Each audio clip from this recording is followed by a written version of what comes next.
दोस्तों, आज की कहानी है बड़ी बहू छोटी बहू के। अभी खाने पीने के दिन है, वह काम नहीं करेगी।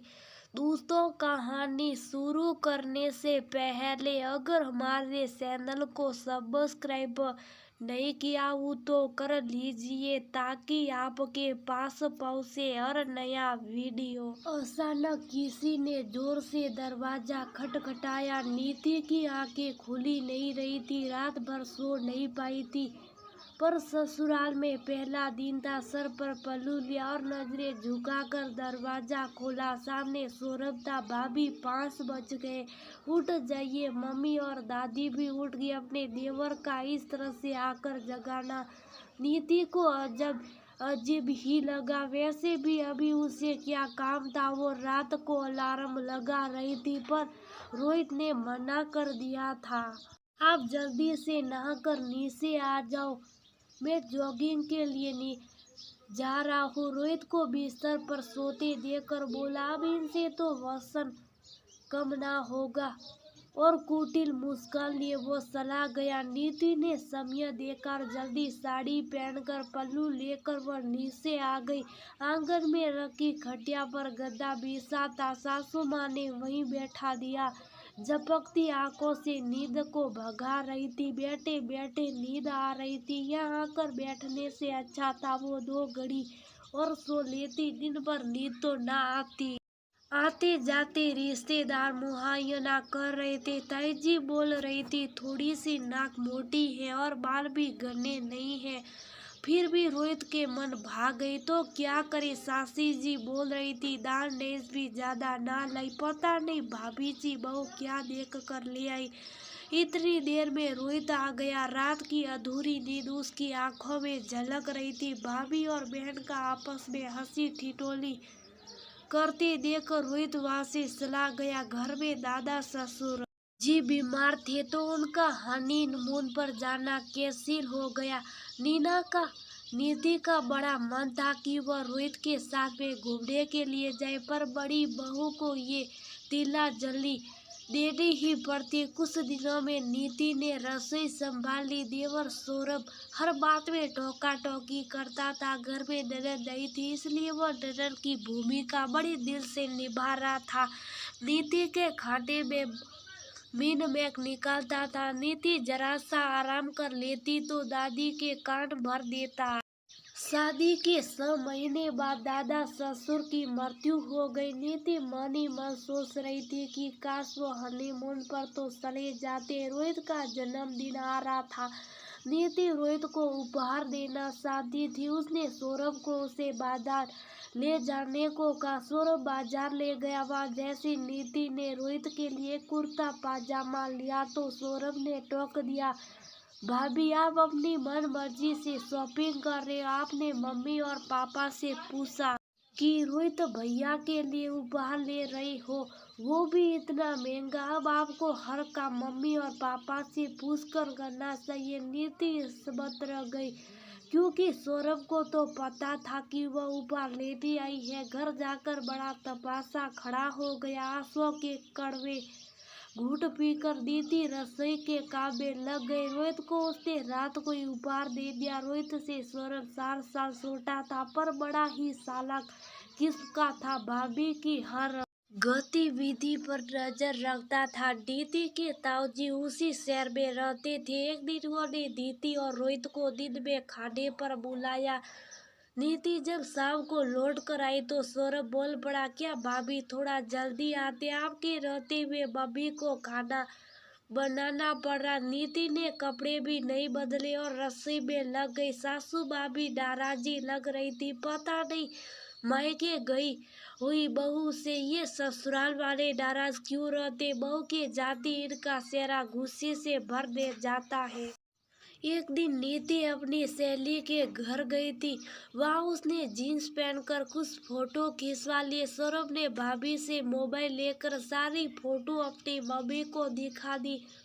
नीति को बहुत कुछ सुनना पड़ा। घर में तूफान आ गया। नीति सौरभ की बातों, ताना और हरकतों से परेशान हो चुकी थी। पर क्या करती, रोहित बहुत ही सीधे थे और सौरभ को अपने भाई को एक सेकंड में शुभ करा देता था। दादी कभी कभी सौरभ को डांट देती थी कि नीति तेरी भाभी है, पर सासू माँ कुछ न कहती। सौरभ वैसे भी उनका लाडला था। नीति अब गर्भवती हो गई थी, ऐसे में जी भी कच्चा रहता और काम करने की भी इच्छा नहीं रहती, पर सौरभ की यही कोशिश रहती थी कि भाभी काम करे, मम्मी रसोई में पैर ना धरे। 9वें महीने नीति ने प्यारी सी बेटी को जन्म दिया। अब वो अपनी बच्ची में व्यस्त रहने लगी, पर अपने देवर सौरभ में जरा भी सुधार ना देकर नीति भी दुखी रहने लगी थी। अपनी माँ को ये बातें बताकर वो परेशान नहीं करना चाहती थी। एक दिन नीति की 6 महीने की बच्ची बाहर खेल रही थी और नीति रसोई में खाना बना रही थी। अचानक से वह रोने लगी तो नीति उसे दूध पिलाने के लिए बाहर आई तो सौरभ ने झट से गुड़िया को गोदी में उठा लिया। भाभी अब गुड़िया का बहाना नहीं चलेगा, आप खाना बनाइए, बच्चे तो रोते रहते, आप तो गुड़िया को लेकर आराम फरमाएगी और मम्मी को खाना बनाना पड़ेगा। नीति कुछ बोल ना पाई, उसकी बेटी रोती रही और सौरभ उसे बाहर ले गया। नीति ने जल्दी से हाथ चलाए और रसोई का काम निपटा कर दूध के लिए तड़पती अपनी बच्ची को सीने से लगा लिया। उसने रोहित से भी शिकायत की, पर रोहित सीधे थे और सौरभ हर मामले में रोहित से तेजी पड़ता था। दुकान का काम भी दिन भर रोहित ही संभालता था। रोहित को तो घर के कामों में दखल देने से फुर्सत नहीं मिलती थी। अब सौरभ के लिए भी लड़की देखी जाने लगी। मौली ब्याह कर घर आ गई। मौली जैसी सुंदर पत्नी पाकर सौरभ बहुत खुश था। पूरे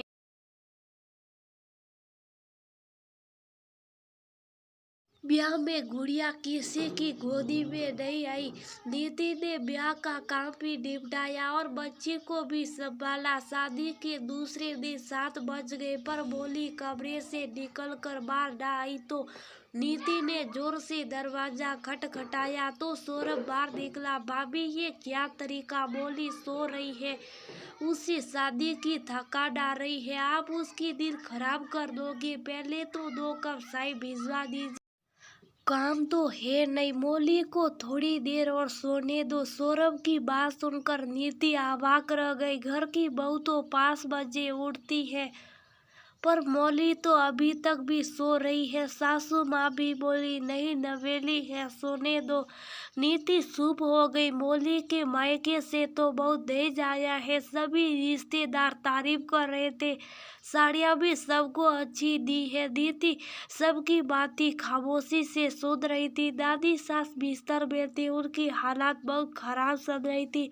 मौली और सौरभ रुकना नहीं चाहते थे। मम्मी सारी बुकिंग हो चुकी है, पैसे बर्बाद हो जाएंगे, हम दोनों हनीमून पर जा रहे, कुछ होगा तो आप सब बड़े तो घर में। सौरभ ये कहकर निकल गया। 4 दिन बाद ही दादी जी की मृत्यु हो गई, पर वो दोनों अपना पूरा हनीमून मनाकर आया थी। किसी ने उन्हें कुछ नहीं कहा। सौरभ ने अपने मोबाइल पर मम्मी को मौली की जिसमें फोटो दिखाई, जिसे देखकर सास बहुत खुश हुई। उन्होंने बहू के जींस पहनने पर जरा भी तमाशा नहीं किया।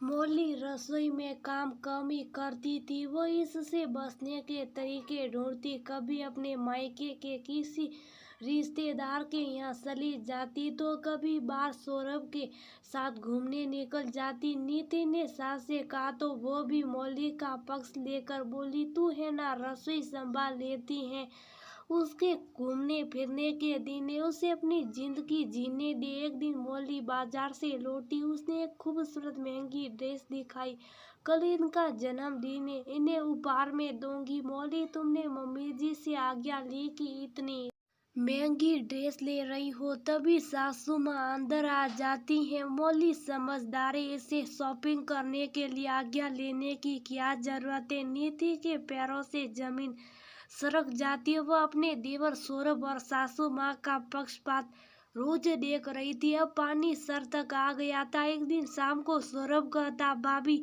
हम दोनों शाम को घूमने जा रहे, मम्मी से पूछ लिया, आप खाना बना कर रख देना, हम भी आकर घर का खाना ही खाएंगे।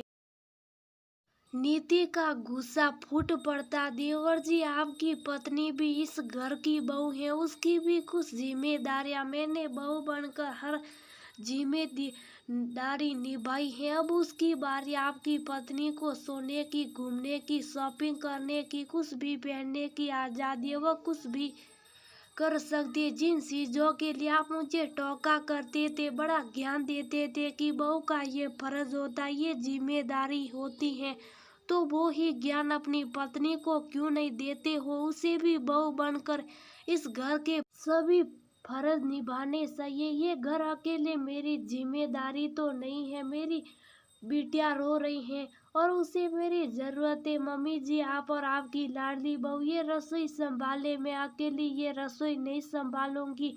3 सालों से सह रही हूँ, लगता था बहू हूँ तो ये सब सहना ही होगा, इसलिए कभी जुबान नहीं खोली। मोली भी इसी घर की बहू है, पर उसे सब तरह का आराम है, तो फिर अकेली मैं ही क्यों सहूं? देवर जी, भाभी को रोकना टोकना बहुत आसान है, सिर्फ जुबान हिलानी पड़ती है। अब वो ही टोका टाकी अपनी पत्नी के साथ भी करो, उसे भी घर की बहू का हर फर्ज निभाने दो, उसको भी अपनी जिम्मेदारी निभाने दो। नीति ने अपनी बेटी को गोद में लिया और कमरे में चली गई। अंदर जाकर रोई से लिपट कर बहुत रही, मन हल्का हो गया। आखिर तुमने आज हिम्मत करके बोल ही दिया। अगले दिन नीति 5 बजे की जगह 6 बजे उठी, रसोई में गई तो मौली भी वहां थी। आज मौली और उसने मिलकर रसोई संभाली। नीति के चेहरे पर विजय मुस्कान थी। मैंने कई औरतों के मुंह से सुना कि शादी के बाद देवर ने भाभी बनकर नहीं बल्कि हिल्टर बनकर भाभीियों को नियम कानून समझाए, पर जब उन्हीं की शादी हुई तो वह अपने पत्नी के आगे भीगी बिल्ली बन कर रह गए। देवर जी भाभी के भाई आशा समान होता, अच्छा दोस्त होता, पर कुछ देवर भाभी को तंग करते और जीना मुश्किल कर देते।